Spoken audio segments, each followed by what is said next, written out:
Welcome to the Daily Market House. We are about to check the charts and see what the market is offering us. To start off, let's talk about DXY. So, I'm going to use DXY to determine the direction of the USD pairs which I trade.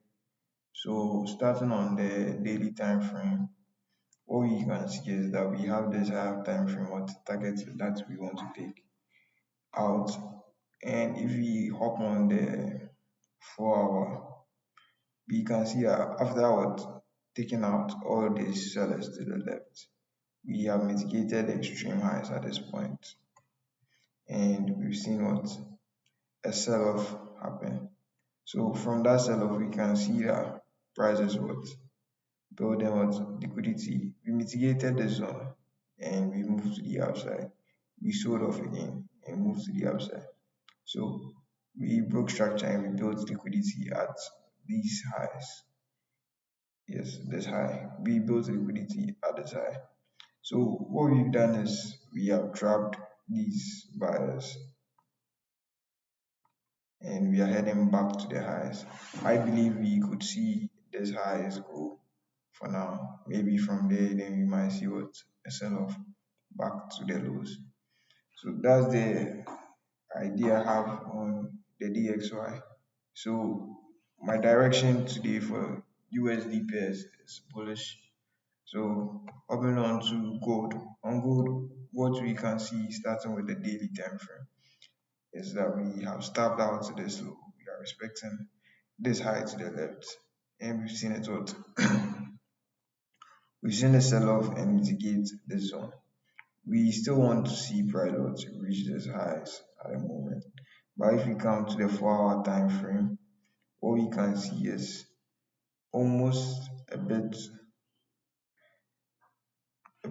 different from what we had in mind yesterday. So maybe this target won't go and we might see what a sell-off back to this lows, maybe on gold. And also because USD DXY shows that gold is USD is bullish at the moment. You might see it what influence gold. So probably what I'll be looking for is a buy up to trap this what early sellers, induce buyers, and we look forward the shots back to our target. So that's the idea I have for gold, but we just have to be what vigilant at the moment. So on EURUSD, starting off with the weekly time frame, what we can see is that we have starved out this major low on the weekly time frame and we are expecting a low on the left.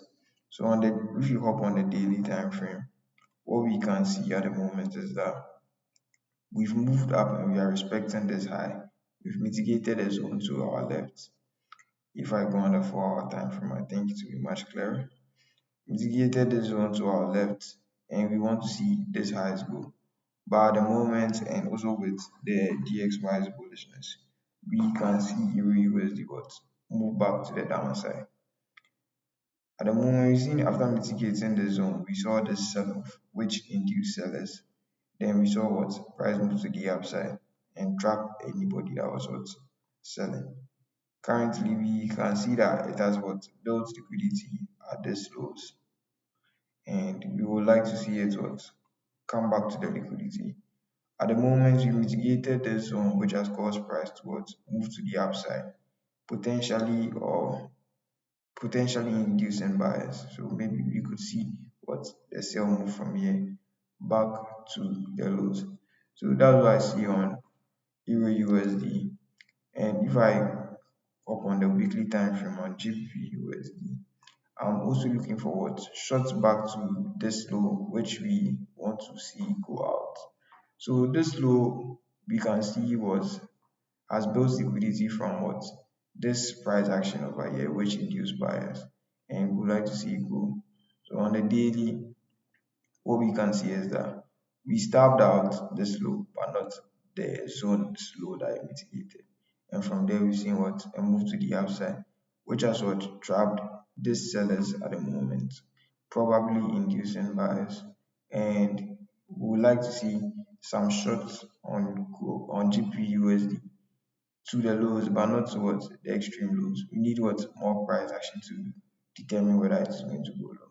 So for GBPUSD, this will be my target, a low on the 1 hour time frame. This will be my target. So what we can see is that we have starved out this low and we've seen this very, very bullish candle. We can see that we've respected this zones to our left, built liquidity. At that point, we've come to the extreme low and mitigated the zone, which is this zone, and we've seen it what move to the upside. So currently what we are looking for is what a continuation back to the downside on GBPUSD. So on AUDUSD, when we hop on the weekly time frame, what we can see is that we've taken out this highs and we are selling back to this lows. On the daily time frame, what we can see is that price has what respected this low to the left, moved to the upside and caused a what break of structure. And from there we can see that price is what moving back to this low, building liquidity, which has built liquidity. So we can say that's our target for now. On the 4 hour time frame, we can see heavy selling in price action.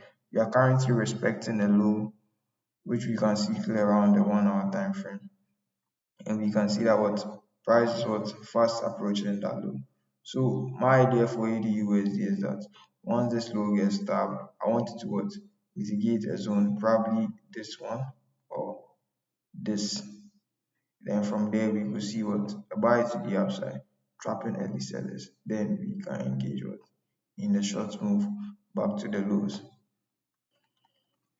And for USDCAD, since all the other pairs are bearish, I would like to see the opposite, and also the DXY, and also the DXY is bullish, so we would like to see the same for it. So on the weekly time frame, what we can see is that we have what mitigated the zone and we are approaching what this higher time frame targets. So when I hop on the 4 hour time frame, we can see that what we mitigated this zone to our left. From there we've been buying, we've mitigated a zone which is represented by this line, and from there we've seen what a sell-off, we've seen it what mitigate, we've seen another sell-off, trapping buyers, and we want to see what the buys back to the highs, or let me say to our target. If I hop on the 15, we can see that we have this zone over here which has induced sellers maybe, and we like to see what a continuation to the highs. But I believe after we take this high, we could see what a sell-off maybe trapping what early buyers, then we get the move back to the upside on USDCAD. For USDJPY, I think we are in a tight spot. I can see that we are building what liquidity at these lows. You can see we are building liquidity at these lows. So it's possible for price to reach that low. But currently, USDJPY is not the best pair. It will be bad to enter a trade. You can see we are even building liquidity at its highs. So if you're in a sell position, you can just what turn against you. So I have nothing for USDJPY, and we are also at what all-time highs at the moment. So that will be all for today's daily market outlook. I'll be live today around 12. So catch me live. Goodbye.